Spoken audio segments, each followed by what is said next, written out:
Tennessee State University, and the topic is President Obama's energy policy.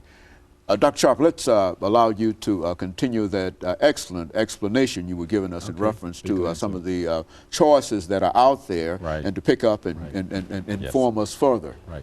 There are actually 4 other key elements of the Obama energy plan.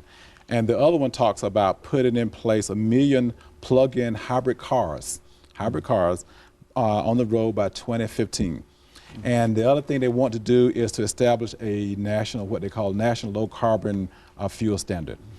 Right now in this country, if you look at the amount of carbon that's emitted, the state of California is the only one that has such a standard in place. And so some of the other countries around the world are also trying to put in place the same kind of a standard. So we haven't gotten there yet. We want to boost the efficiency of our anything that we operate, for example, that's related to energy.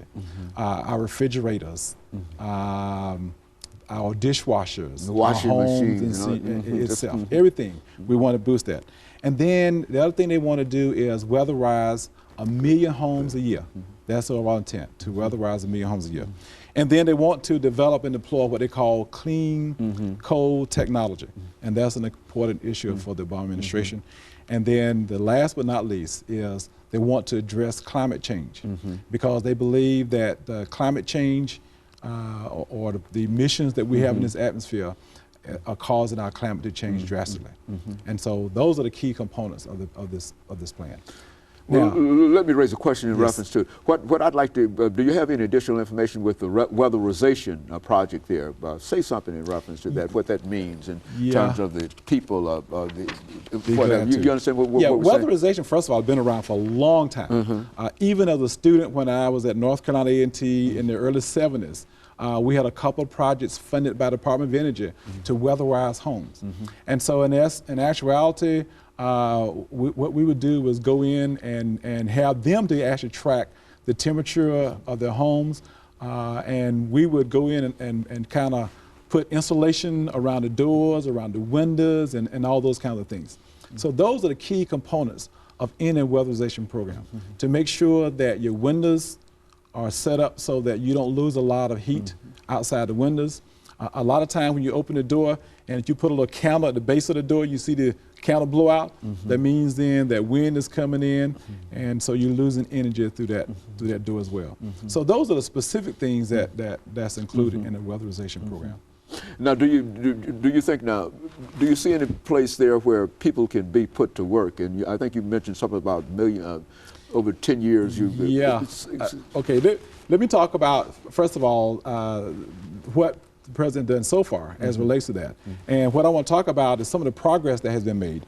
And the first thing that I want to talk about is the stimulus funding.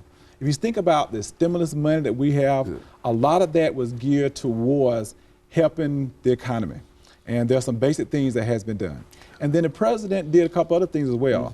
He basically, they instructed the Department of Energy to look at ways of increasing efficiency through the Department of Energy.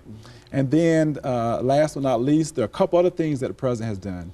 And the other thing that he did really was to get, to try to put in place a treaty so that we can track the total amount of emissions that come out into the atmosphere on an annual basis. But let's talk about the funds that are in place through what they call the American Recovery and Reinvestment Act, which is the stimulus money. So we're talking about $60 billion that's going into that. And so in most cases, what we're talking about is making sure that the electrical grid that we have is better than what it is right now. If you think about the electrical grid, you know, most of the grid, the electricity that's generated is outside the cities, but you got to try to figure out how to get that energy to the cities. And so you want to make that smarter, better, and better than what we have right now. What we talked about was putting in place this weatherization project. The stimulus money put in place $5 billion for low-income home weatherization projects. They talked about $4.5 billion to green federal buildings and to cut energy bill.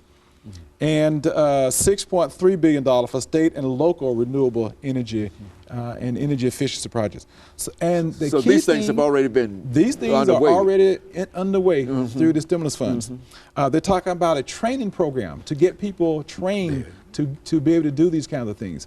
So they put in place $100 million to expand training programs in general, and $500 million, $500 million for green workforce training.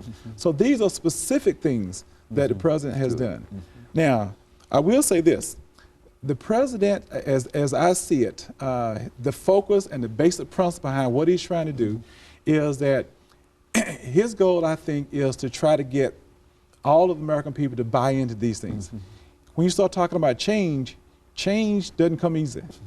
Our vehicles that we drive today, I mean, it's easy because I can go down the road to a service station, pump some gas, and I'm on my way.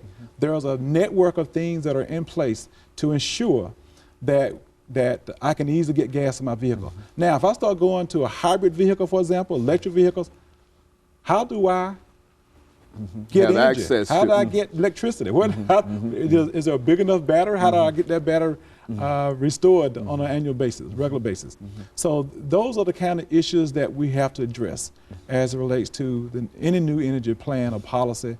And as we change things, it's important for us to think about our overall infrastructure, because that infrastructure has to be put in place as well. Good. So the president, I believe, is excited about all these kind of things, and I'm excited about these things. And I will say that at Tennessee State University, we're involved in some of these kinds of projects.